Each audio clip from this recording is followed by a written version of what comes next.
Coming up on the Threat Status Podcast, we talk to Thomas Akers, founder and CEO of the company Zone 5, about the Pentagon's major acquisition reform push and how the defense industry can make missiles, drones, and other tools of war quickly and in huge numbers. And then we break down the likelihood of U.S. strikes on Venezuela, apparent gains by the Russian military in Ukraine, and we look inside the Pentagon's secretive Replicator program. Don't forget to go to WashingtonTimes.com and sign up for the daily Threat Status newsletter.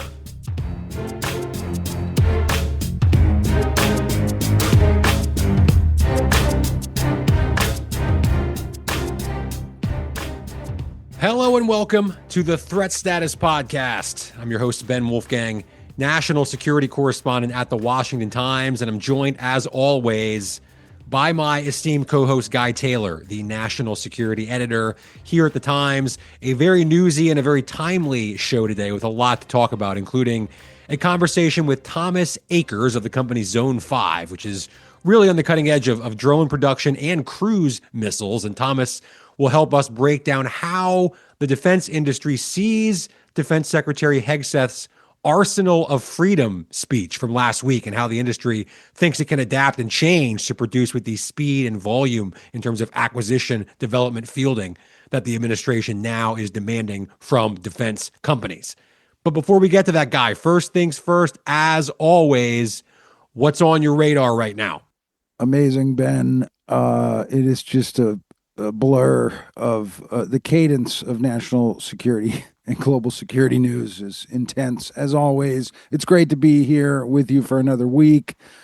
And yeah, there's a lot on my radar. I want to drill in off the top with an update on the U.S. forces buildup in the Caribbean, really off the coast of Venezuela. It's as part of the Trump administration's ongoing campaign of American military attacks against alleged drug cartel smuggling boats. The U.S. Navy's largest aircraft carrier, the USS Gerald Ford, and its strike group arrived in the Caribbean on November 11, a development that has prompted a good number of my own national security sources to speculate that it's a matter of when, not if, President Trump may authorize some kind of direct military strike on Venezuela, whose president, Nicolas Maduro, has been accused in U.S. federal court of being a narco trafficker, or of at least facilitating drug cartel smuggling into the U.S.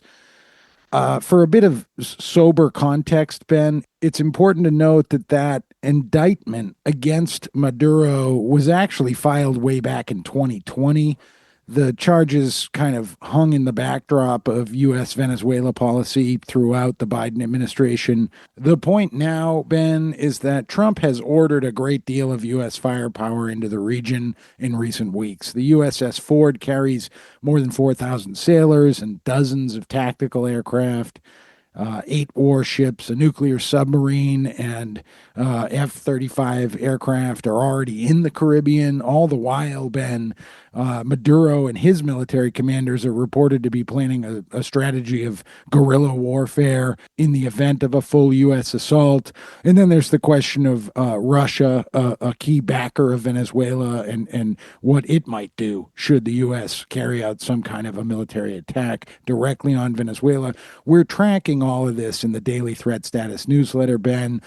It's a really fluid situation. Obviously, there's some controversy here about the legality of a potential U.S. strike on Venezuela, let alone the legality of the current wave of lethal strikes that the U.S. military has been carrying out on drug boats. So far in 2025, as of November 10, the U.S. has conducted 19 strikes on a total of 20 alleged cartel vessels.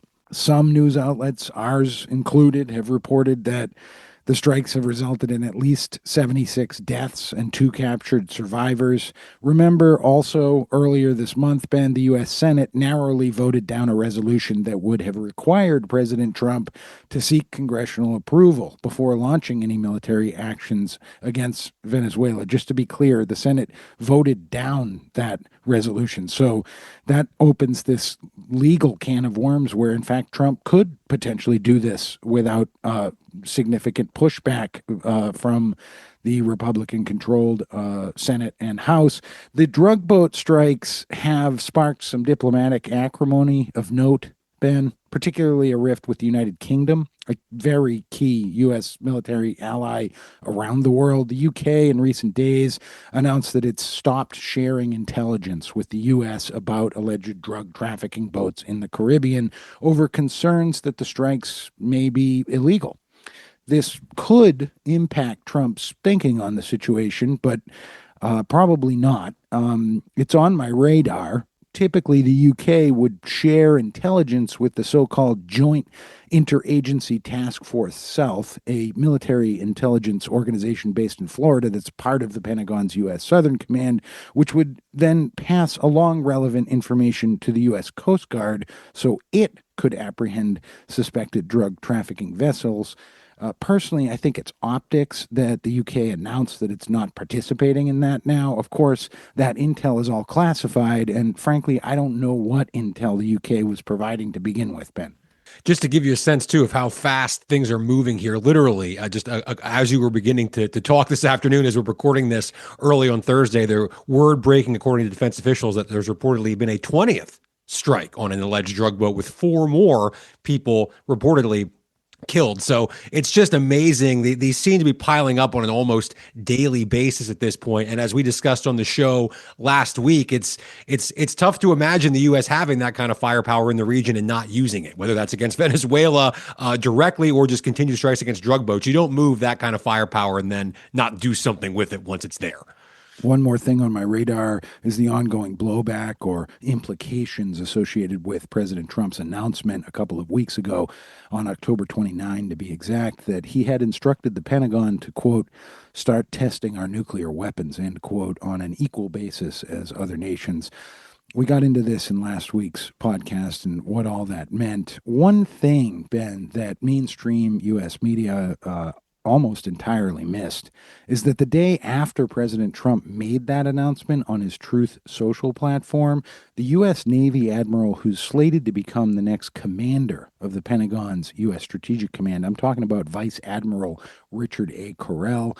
He's currently that command's deputy commander. He told the Senate Armed Services Committee that nuclear threats from China and other adversaries have become, quote, unprecedented, end quote. In written answers to questions from senators, Admiral Correll said China's nuclear arsenal expansion has, quote, heightened the need for a fully modernized, flexible, full-spectrum strategic deterrence force, end quote. Now, there's no question, Ben, that President Trump's threat to resume U.S. nuclear weapons tests after a 3-decade moratorium has sparked unease in Beijing and in Moscow, but it's also triggered some frustration among U.S. non-proliferation experts who say the administration is sending mixed signals on an intensely sensitive global security issue. Daryl Kimball, the executive director of the Non-Governmental Arms Control Association, told our own correspondent John Seward this week that he and his colleagues are seeking more information on the extent to which Mr. Trump's threats actually signal a major policy shift. John had a great piece, Ben, that I hope listeners will go and check out about the growing uncertainty over the future of global non-proliferation standards and really concerned that the world is heading into a new era of great power, nuclear detonation tests. This is kind of a 50,000-foot piece that we ran. John also talked with Mike Pompeo about this. Remember, Pompeo was CIA director and then Secretary of State during Trump's first term. He says Trump may well be justified in raising the specter of new U.S. nuclear tests. He said, quote, we need to do everything necessary to convince our adversaries that we know our stuff will work, and that would include testing of the weapons themselves, if that's what's required, end quote. Hard to overstate how big of a deal this is. I mean, I know we talked about it at length last week, and it's worth talking about again this week because this is really, this could be heading out a dangerous road pretty quickly, depending on where this turns up. Now, In a few minutes, we're going to talk to Thomas Akers of Zone 5 about the arsenal of freedom speech from Defense Secretary Hegseth and what it means for the defense industry. In a nutshell, the secretary laid out what looks to be the most significant overhaul of the Pentagon's acquisition system, the way it awards contracts for capabilities, and then the ways in which it expects private defense contractors to develop and ultimately deliver those capabilities in decades. Listeners of this show are very well aware that the process is widely viewed by almost all stakeholders as too slow, too complicated, and I think Hegseth deserves some credit for trying to tackle it.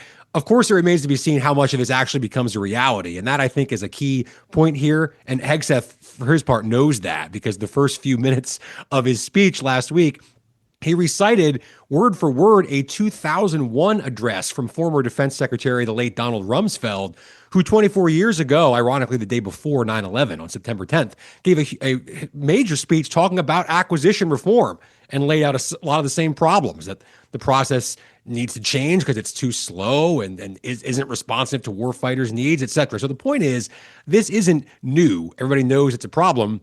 But this is, in fact, the most aggressive effort to tackle it, certainly that I've seen since I've been in Washington. But I'm interested, I think, perhaps even more so, in how this is playing out for Hegseth personally. I touched on a little bit of this last week, but it's become even more apparent over the past few days that, at least for right now, his popularity and short-term reputation, at least, seem to really be on the upswing as a result of this speech.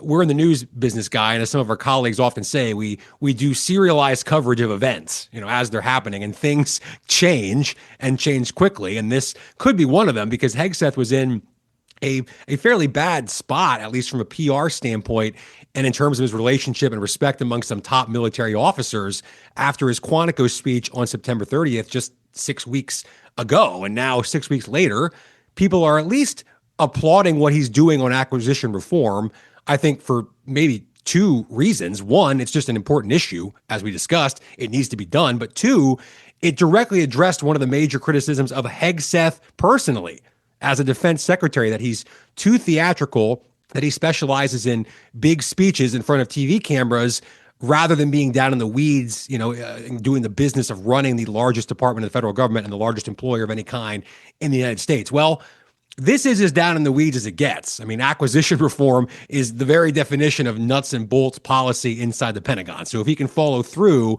I think most people, at least, fair-minded observers, will probably see this as both a good thing policy-wise and also good optics for Hegseth and for the Trump administration. So speaking of Hegseth, one more quickly here, Guy, and you mentioned John Seward a minute ago. I'll mention him again now. He and I have an in-depth exclusive story coming out soon in the Washington Times. It may already be out by the time you're listening to this podcast, looking at the Pentagon's Replicator program and specifically the impact that it had on this acquisitions push from Hegseth.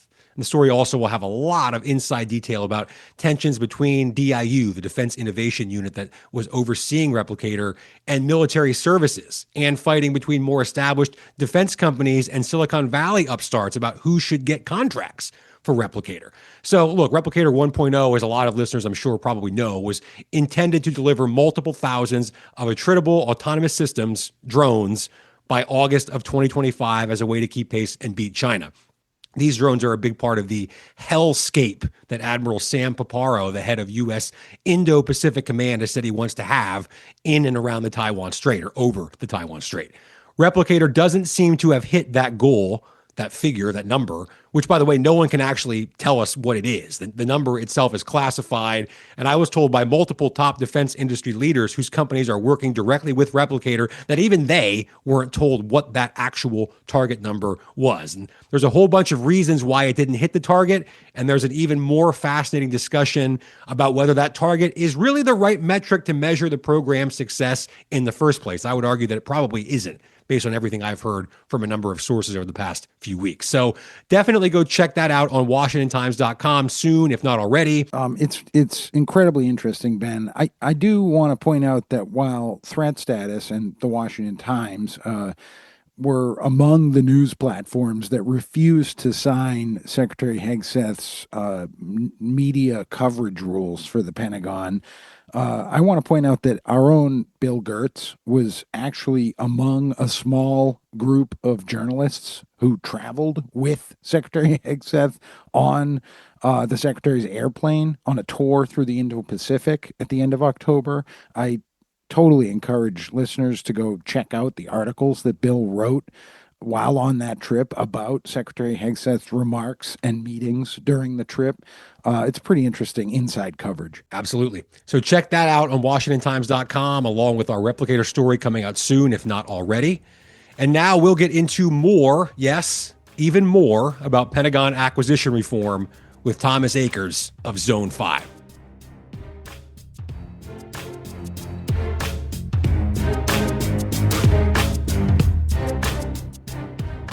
And we are joined now by Thomas Akers, the founder and CEO of the California-based company Zone 5. Thomas, it's a pleasure. Thank you so much for coming on the Threat Status Podcast. Yeah, pleasure to be here. Thanks for the time and looking forward to our discussion. Of course, of course. So if you can, rather than me do it, can you give us kind of a brief rundown here in a minute or two of what exactly it is that you do at Zone 5, what you all make, kind of the elevator pitch, if you will, of the company? Sure. Zone 5, been around for the past 15 years. We're a rapidly growing company in the wonderful Central Coast of California. We specialize in two main areas, counter UAS and low-cost munitions, particularly around low-cost cruise missiles. We focus on the end-to-end design and production. So we develop the platform, write the software, integrate payloads, and ultimately produce in field. Okay, we're going to get into some more detail about a lot of that here in just a second. But to get us started, I wanted to kind of ask you, as somebody an industry CEO, about what we heard last Friday from Secretary Pete Hegseth, his arsenal of freedom speech to defense industry leaders. He said that, quote, speed and volume will rule, unquote. And he eliminated some pieces of what he called the bureaucracy inside the Pentagon. He reorganized other offices, said contracts need to be faster, acquisition processes need to be easier. The military, in some cases, will accept 85% of what it wants to get things faster. We'll talk more about that later on. We'll, of course, see how much of this is actually implemented and how much of it has staying power over the long term inside the Pentagon. But from where you sit in industry at the helm of a company very much on the cutting edge in terms of weapons development and these systems that you just mentioned, what do you make of what he said, and what stood out to you as sort of the most important takeaways from that speech?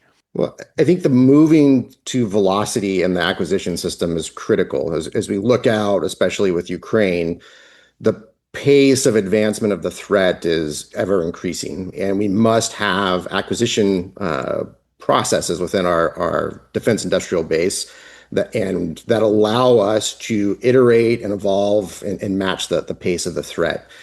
So the movement towards more non-traditional vendors, non-traditional contract vehicles is a very welcomed position. We have good experiences within Zone 5 with other transaction agreements, these commercial type contracts, and see those as a way to provide value to the warfighter, but do it at a commercial, much faster pace. So the general posture is very encouraging from our position as a disruptive small organization. Time will tell, how much transition that actually is impacted or affected. Right. Well, speaking of disruptions, I listened to another interview you gave recently, I believe on another podcast, where you mentioned how Zone 5, you said, cut cruise missile costs from something like 1.5 million to 200,000, and from contract award to weapon time flight down to about 4 months. So for listeners in the defense industry, a contract award to weapon flight in 4 months might sound pretty remarkable. And I know obviously you'd be happy to talk about that and how impressive it is, and rightfully so. But I kind of want to ask the question a different way.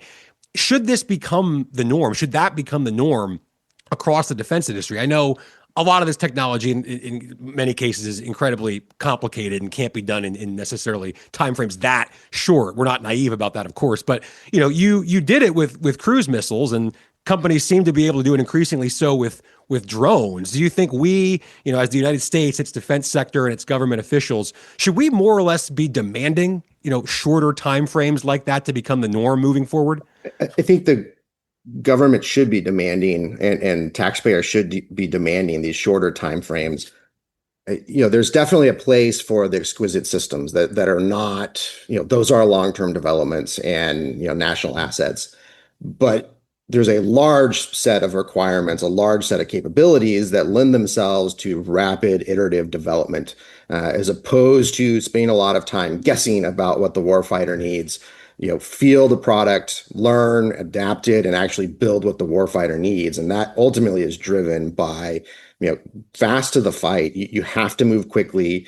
You have to get something into the hands of users. You have to learn and then iterate, and that drives to a better long-term solution. Thomas, it's Guy Taylor. I want to drill into a little bit more on the specifics about Zone 5's products in a minute, but I first, just to follow up on this kind of bigger picture discussion about time. I mean, does the Pentagon need to be willing to accept trade-offs in order to meet the time frames and budgets that we're talking about here?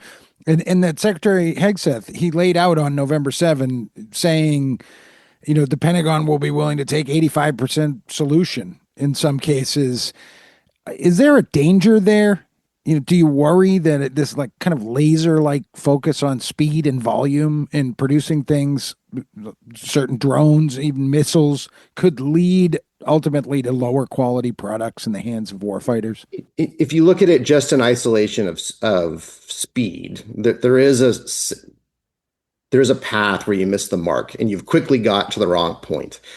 So you have to have an overall development process. You have to have government agencies willing to embrace iterative development, where you take a shot, you miss, you learn, you iterate, and you ultimately quickly align with what the product actually needs to field a capability to the end user, not just check boxes on requirements. A polished set of requirements does not make a fieldable or great capability for the warfighter. And you must have the acquisition and industry aligned on quickly getting to that alignment. Iterative development. It's interesting. I do want to get you, well, we're about half through here, but let's look at drones and specifically what they need to be able to do in modern warfare moving forward. Your company's product, Paladin, is a multi-mission unmanned aircraft system that you have said can conduct a host of different missions, including counter UAS drone interception, explosive munitions drop, combatant rifle takedowns, and it can carry all kinds of different payloads, from munitions to loudspeakers and spotlights. Are we in an era now where warfighters need products and tools that can be tailored to do many different things like this? And from an industry insider's perspective, how do you think about building something like that? The ability to adapt a program or not a product to changing requirements, I think, is key to longevity and getting to a successful overall business case that allows industry to support it. If you focus down on very, very capable but single mission types of platforms, when the scenario changes, the threat evolves, and that capability is no longer relevant, that becomes a very challenging business case to sustain from an industry standpoint. You only are able to sell that platform for a short period of time. And so having capabilities that drones, for example, that can do multiple missions, allows both the end user to adapt it to changing environments and industry to support it over the long time, because it's not a one-trick pony. You're able to do more with it and ultimately give longevity from a production standpoint that's critical, to industry being able to make long-term investments and be able to grow and support the warfighter. Thomas, you mentioned, I was just, as Guy was asking that question, I was looking at more information about the Paladin, and I saw you have listed here on your website that it's listed on the DIU's blue list, which, verifies its, compliance with any number of things, NDAA compliance, cybersecurity, et cetera. And I'm just curious, how we should think about in this era of small UAS right now, particularly what we're seeing in Ukraine, for example, where you have, Ukrainians essentially building small drones in their garages that wouldn't meet a lot of these specs that we have here in the United States, wouldn't be necessarily approved, on the DIU's blue list. We had one of our colleagues, Gyaume Patak, was recently did a story about this in Ukraine, and I think he quoted somebody saying that the time to market is zero for a lot of the folks in Ukraine when it comes to building these drones. What lessons can we take from that when we have to think about things like compliance and cybersecurity, being able to be on the DIU blue list? Can we still take lessons away? Can you still take lessons away from what you've seen the Ukrainians do over the past few years? Absolutely. I think you have to separate the wartime posture in Ukraine. This 0 days to market is an excellent breeding ground for rapid evolutions. But when you take a step back into the U.S., supply chain, surety, how do you deal with the security of open source software? Those are things that we in the United States deal with that Ukraine is not, subject to, given their wartime posture. So Blue UAS provides a framework for taking a commercial product, running it through a gauntlet of tests to verify that this is, from a cyber assurance standpoint, from an overall capability standpoint, safe to field across DoD. How you get more systems into that process is key to expanding the market, but at the same time, that process has to evolve as you get more proliferation of particularly open source software, commercial components that have less knowledge of their supply chain, the deep portions of their supply chain. That ultimate security is critical. If you're going to operate a drone in the national airspace, you need to know where those parts come from. You need to know where that software comes from.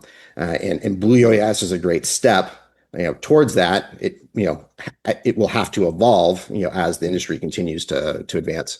While we're on the subject of Ukraine, I want to ask you about this, because I believe it was a few months ago in August, I think, Zone 5, another company, Co-Aspire, were chosen by the federal government for, I think it was $825 million contract to provide over 3,000 extended range attack munitions, missiles, or ERAMs to Ukraine, along with GPS systems, anti-spoofing modules, other related items. This is an example of the Trump administration's push to get European countries to buy more American-made products and then funnel them into Ukraine. And in its press release announcing this, the Defense Security Cooperation Agency said, quote, Ukraine will use funding from Denmark, the Netherlands, and Norway, and foreign military financing from the United States for this purchase, unquote. So this is something we've been watching with great interest, here in the U.S. as journalists who cover this stuff, about how this pipeline was going to work in terms of getting these U.S.-made products to be bought by European nations or through other, avenues and then given to Ukraine.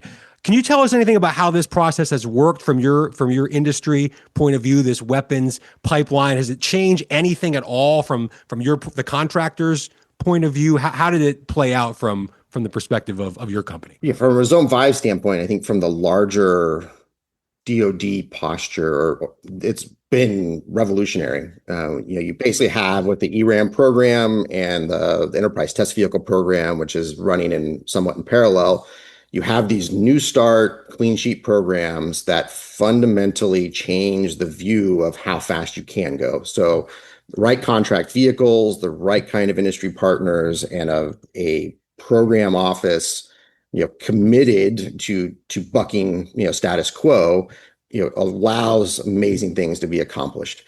So to go from contract award to first flight, and first flight being more than just fly around and get some time on the system, but to actually do a representative mission profile on first within 4 months, was a major achievement.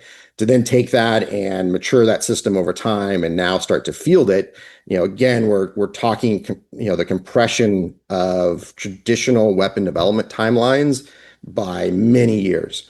Right. So now, as you look to provide capabilities into Europe, you're more responsive, as opposed to pushing legacy programs. The extended range attack munition program, it presents a modern, or current day, capability to partner nations that's tailored to the economic and mission realities of today, not 10, 20 years ago, where a majority of U.S. munitions have their heritage and their technology foundations. Interesting. Thomas, earlier this year, the Defense Innovation Unit selected Zone 5 and Anduril for the next phase of its Enterprise Test Vehicle ETV program to build what's described as an affordable and modular air vehicle for the Air Force. Can you bring us up to speed on where this program is today? And from where you sit, what specifically Zone 5 is working on with it? Yeah, so the Enterprise Test Vehicle program, similar to the ERAM program that we hit on, is a clean sheet, new start effort by the Air Force Armaments Directorate to rethink the acquisition of munitions. Move fast, demonstrate capability on a regular basis, and ultimately field to production, on a much faster timeline. From a Zone 5 standpoint, this provided a demonstration of our company's capabilities. This was a full and open competition, broad industry engagement in the competitions, down select to 4 entities, a further down select to 2 entities, and now both Zone 5 and Anduril, we're moving forward with our designs to ultimately field a true low-cost cruise missile for the Air Force that forms the foundation for longer-term advanced capabilities. From a Zone 5 standpoint, there's a lot of parallels to our ERAM program. And so the technology advancement that we see between both of them ultimately allows us to field highly capable systems, but at a price point that's not associated with current munitions. Thomas Akers, founder and CEO of Zone 5. Thanks so much for coming on the Threat Status Podcast. Really enjoyed that. Thank you. It's been a pleasure.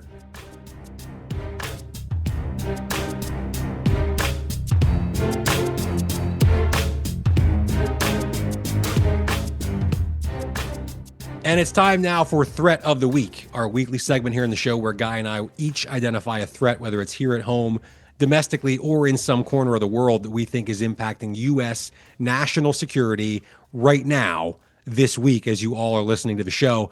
Guy, what do you have for us as your Threat of the Week? My threat of the week, Ben, is that the Chinese government is refining its strategy of using CCP dominance over global rare earths mining and processing to exert leverage over the United States. Beijing is reportedly working on a plan right now to block U.S. defense contractors from accessing rare earth metals, despite efforts to ease import restrictions for other Western companies. The reality here, Ben, is that there is mounting evidence that Beijing is exerting the economic instrument of power over the U.S. in the rare earths realm. It's my threat of the week because for those of us paying close attention, there are alarm bells going off in the U.S. intelligence community right now that the U.S. is way behind on mining and processing rare earth metals that are used in everything from computer chips to fighter jet communication panels and so on. This is serious stuff. Yeah, it absolutely is. And from one great power adversary to another, my threat of the week is the gains by the Russian military in parts of eastern and southern Ukraine. Just this week, Russian troops overran 3 settlements in Zaporizhia, and they've taken what seems to be at least partial control of the Ukrainian city of Pokrovsk. And there was some pretty dramatic video footage out there this week of Russian soldiers riding on motorcycles through dense fog into that city. This is a threat right now because the front lines had largely been stalemated for a while now, but this could be an indication that Russia is gaining at least some momentum. And it's no coincidence that not long after the Russian military made those gains, the Kremlin indicated publicly that it's ready to resume peace negotiations with Ukraine. Look, President Trump's peace push seems to have largely stalled at this point. There have been other foreign policy issues for the president to deal with. He had a meeting with Xi Jinping of China recently.